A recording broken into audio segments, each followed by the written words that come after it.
Assalamualaikum warahmatullahi wabarakatuh. Di sini kami dari perwakilan kelompok 7, yaitu saya sendiri Dwi Prautari, Ratna Dwi Putri, dan Yudi Anita. Di sini kami akan mempresentasikan hasil kerja kami yang berjudul Penyimpangan Semu Hukum Mendel. Penyimpangan semu hukum Mendel merupakan suatu bentuk persilangan yang dapat menghasilkan rasio fenotip yang berbeda dengan dasar dihibrid berdasarkan hukum Mendel. Penyimpangan hukum Mendel dibagi menjadi beberapa macam. Yang pertama atapisme, yang kedua kleptomeri, yang ketiga epitasis dan hipotasis, yang keempat polimeri, dan yang kelima yaitu gen-gen komplementer. Yang pertama yaitu atapisme. Atapisme merupakan dua gen atau lebih yang bekerjasama atau menghalang-halangi dalam memperlihatkan fenotip. Charles Darwin menamakan peristiwa timbulnya kembali suatu sifat keturunan yang telah menghilang untuk beberapa generasi atapisme. Yang kedua yaitu kleptomeri. Kleptomeri merupakan peristiwa tersembunyinya gen dominan jika tidak berpasangan dengan gen dominan lainnya. Contoh kleptomeri yaitu pada persilangan bunga Linaria marocana berwarna merah dengan bunga berwarna putih yang akan menghasilkan F1 100% berbunga ungu. Hasil perkawinan sesama F1 akan menghasilkan keturunan F2 dengan perbandingan fenotip bunga ungu, merah, putih 9:3:4. Dari persilangan tersebut, sifat yang tersembunyi atau bunga warna ungu muncul karena adanya dua gen dominan yang berinteraksi sehingga diperoleh perbandingan fenotip 9:3:4. Assalamualaikum warahmatullahi wabarakatuh. Saya Ratna Dwi Putri dari kelompok 7. Di sini saya akan melanjutkan presentasi dari kelompok saya, yaitu di sini saya akan membahas tentang epistasi dan hipostasi. Epistasi hipostasis itu terbagi menjadi 6, yaitu yang pertama ada epistasi dominan. Epistasi dominan ialah peristiwa bahwa sebuah gen mengalahkan pengaruh gen lain yang bukan alelnya. Contohnya ada warna umbi lapis dari bawang, Allium sp. A besar gen untuk umbi merah, B besar gen untuk umbi kuning. Gen A besar epistasi terhadap B besar. Genotif A kecil, B kecil menghasilkan umbi lapis putih. Di sini persilangannya yaitu P, A besar, B kecil dengan warna merah, disilangkan dengan A kecil, B besar dengan warna kuning. Fenotip yang pertama atau F1-nya dihasilkan A besar, B besar, B kecil, yaitu dengan warna yang merah. Perkawinan antara tanaman bawang berumbi lapis kuning homozigot dengan yang merah homozigot menghasilkan tanaman F1 yang berumbi lapis merah. Keturunan F2 terdiri dari 16 kombinasi dengan perbandingan 12/16 merah, 3/16 kuning, 1/16 putih, atau 12:3:1. Kelihatannya perbandingan ini menyimpang dari hukum Mendel, tetapi sebenarnya tidak. Demikian, perbandingan 9:3:1 untuk keturunan perkawinan dihibrid hanya mengalami modifikasi saja, yaitu dari 9:3:1 menjadi 12:3:1. Yang kedua, epistasi resesif, yaitu peristiwa ini terjadi jika gen resesif mengalahkan pengaruh gen dominan dan resesif yang bukan alelnya. Contohnya, warna kulit atau rambut pada tikus. A besar gen untuk kelabu, A kecil gen untuk hitam, C besar gen untuk keluarnya warna, dan C kecil gen yang menyebabkan warna tidak keluar, putih tidak dianggap berwarna. Persilangannya yaitu P, C besar, A kecil dengan warna hitam, disilangkan dengan C kecil, A besar dengan warna yang putih. F1-nya dihasilkan C besar, A kecil dengan warna yang kelabu. Dan F2-nya dihasilkan 9 C besar dominan, A besar dominan, tikus kelabu, 3 C besar dominan, A kecil tikus hitam, 3 C kecil, A besar dominan, tikus putih, 1 C kecil, A kecil, tikus putih. Perkawinan antara tikus jantan putih homozigot dengan tikus jantan hitam homozigot menghasilkan tikus F1 berwarna kelabu.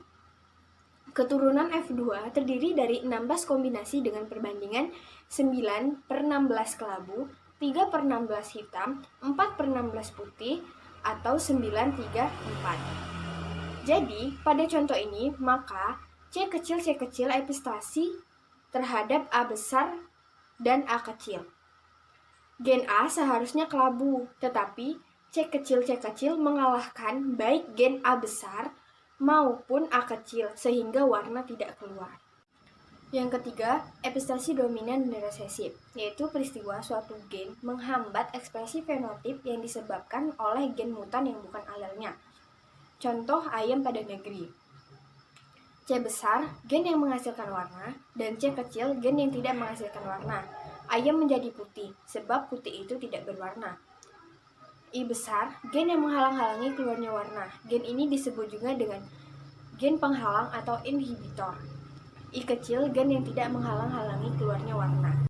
Ayam Leghorn adalah putih dan mempunyai genotip I besar, C besar.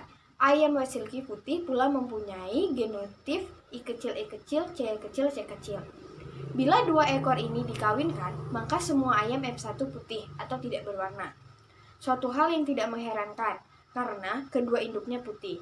Tetapi, setelah ayam-ayam F1 itu dibiarkan kawin, didapatkan sejumlah ayam F2 yang memperlihatkan perbandingan 13/16 ayam putih, 3/16 ayam berwarna, atau 13:3. Yang keempat, adanya gen resesif rangkap. Bateson dan Punnett dalam percobaan mereka yang klasik telah mendemonstrasikan adanya interaksi gen pada tanaman kacang manis, Lathyrus odoratus. Persilangan yaitu P, C besar, P besar dengan warna putih disilangkan dengan C kecil, P besar dengan warna putih juga. Dan dihasilkan F1 yaitu C besar, P besar, C kecil dengan warna yang ungu. Dan F2-nya dihasilkan 9 C besar dominan, P besar dominan berbunga ungu, 3 C besar dominan, P kecil berbunga putih, dan 3 C kecil, P besar dominan berbunga putih, 1 C kecil, P kecil berbunga putih. Diagram perkawinan antara tanaman kacang manis berbunga putih yang menghasilkan fenotip F2 9:7. Jelaslah bahwa ada dua pasang gen yang mengambil peranan. Gen-gen itu di sini yaitu C besar dan C kecil, P besar dan P kecil. Jika gen dominan C besar dan P besar terdapat dalam satu genotip, pigmen anthocyanin akan terbentuk dalam bunga. Setiap bunga berwarna ungu. Tetapi, apabila hanya salah satu dari gen dominan itu yang hadir dalam genotip atau bahkan tidak ada gen dominan, maka pigmen anthocyanin tidak akan terbentuk sehingga bunga tidak berwarna atau putih. Yang kelima, adanya gen dominan rangkap. Di sini contohnya pada tanaman bursa SP, gen dominan A besar maupun dominan B besar, entah terdapatnya sendiri-sendiri atau bersamaan dalam genotip, akan menyebabkan buah berbentuk segitiga. Akan tetapi, apabila dalam gen tidak ada sebuah gen dominan, maka buah akan berbentuk seperti opal. Contohnya di sini persilangan yaitu P, A besar, B besar itu buah segitiga disilangkan dengan A kecil, B kecil yaitu buah opal. Dan F1-nya yaitu A besar, A kecil, B besar, B kecil yaitu buah segitiga. F2-nya yaitu dihasilkan 9A dominan, B dominan buah segitiga, dan 3A besar dominan, B kecil buah segitiga, dan 3A kecil, B besar dominan buah segitiga, dan 1A kecil, B kecil itu buah opal. Ini merupakan diagram perkawinan di mana terdapat epistasi karena adanya gen dominan rangkap. Perkawinan antara tanaman berbuah opal dengan tanaman berbuah segitiga homozigot akan menghasilkan tanaman F1 yang berbuah segitiga. Keturunan F2 terdiri dari 16 kombinasi dengan perbandingan 15/16 bagian buah segitiga dan 1/16 bagian buah opal atau 15:1. Yang keenam, adanya gen-gen rangkap yang mempunyai pengaruh kumulatif.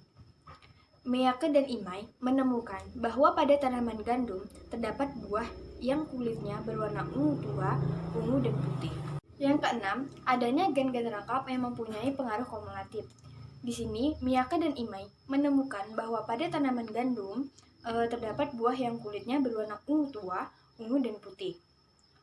Di sini persilangannya yaitu ada P, A besar, B besar, B besar dengan warna ungu tua, disilangkan dengan A kecil, B kecil dengan warna yang putih. Maka F1-nya akan mendapatkan hasil A besar, B besar, B kecil dengan warna ungu tua. Dan F2-nya dihasilkan 9 A besar dominan, B besar dominan ungu tua, 3 A besar dominan, B kecil itu ungu, dan 3 A kecil, B besar dominan itu ungu, dan 1 A kecil, B kecil itu putih.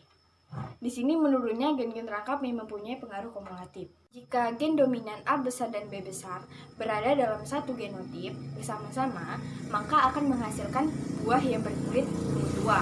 Sedangkan jika terdapat salah satu gen dominan saja atau A besar atau B besar saja, maka kulit buah akan berwarna ungu. Tetapi jika kedua gen dominan itu tidak ada, maka kulit buah akan berwarna putih.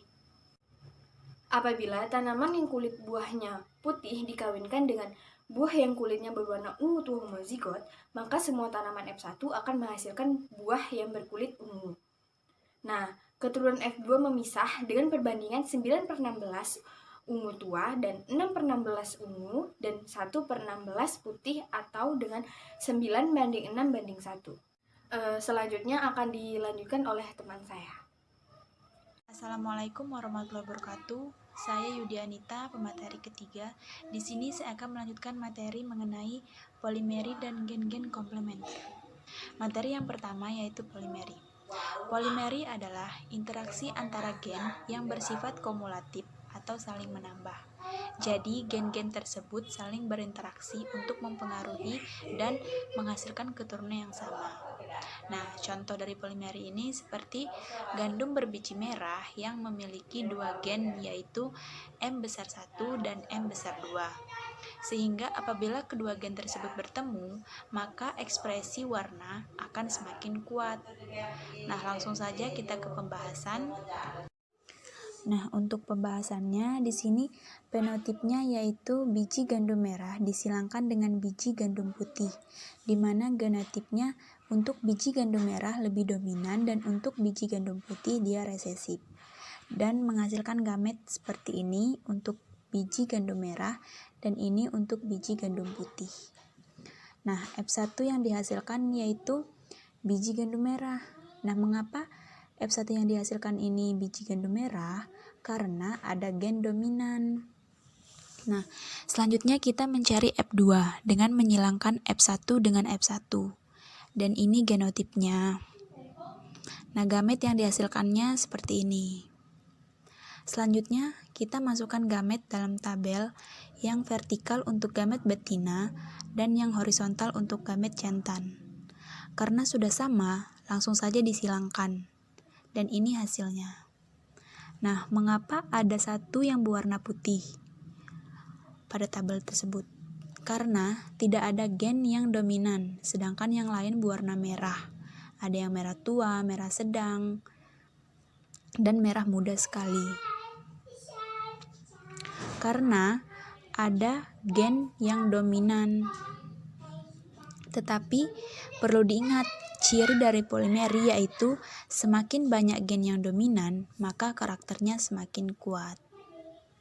Nah, ini berdasarkan hasil dari F2, maka dapat kita ketahui kalau banyaknya jumlah gen M besar akan mempengaruhi warna pada biji gandum. Sedangkan banyak faktor M besar, maka warna biji gandum semakin tua atau gelap. Nah, di sini hasil dari perbandingan fenotipnya yaitu biji gandum merah dibandingkan dengan biji gandum putih yaitu 15:1. Selanjutnya yaitu tentang gen-gen komplementer. Nah, komplement ini artinya yaitu saling melengkapi. Nah, jadi gen-gen komplementer ini gen-gen yang saling melengkapi. Jadi, seperti contoh pada manusia dikenal kelainan bisu tuli yang disebabkan oleh adanya interaksi gen-gen. Jadi, seandainya ada dua gen dominan bertemu, dia itu saling melengkapi. Nanti akan mempunyai anak normal, sedangkan jika dia gennya tidak saling melengkapi, dia akan menghasilkan anak bisu tuli. Nah, di sini contohnya perkawinan antara dua orang bisu tuli yang apakah bisa dia mempunyai anak normal. Dan di sini fenotipnya bisu tuli disilangkan dengan bisu tuli dan mendapatkan F1-nya normal. Kenapa dia bisa mendapatkan F1-nya normal? Karena ada dua gen dominan yang saling bertemu atau saling melengkapi. Dan selanjutnya normal disilangkan dengan normal dan mendapatkan hasil seperti ini. Pada persilangan hukum Mendel, perbandingannya itu 9:3:3:1, sedangkan pada gen-gen komplementer ini mendapatkan hasil perbandingan 9:7. Nah, jadi dapat disimpulkan diagram perkawinan antara dua orang bisu tuli yang dapat mempunyai anak semuanya normal.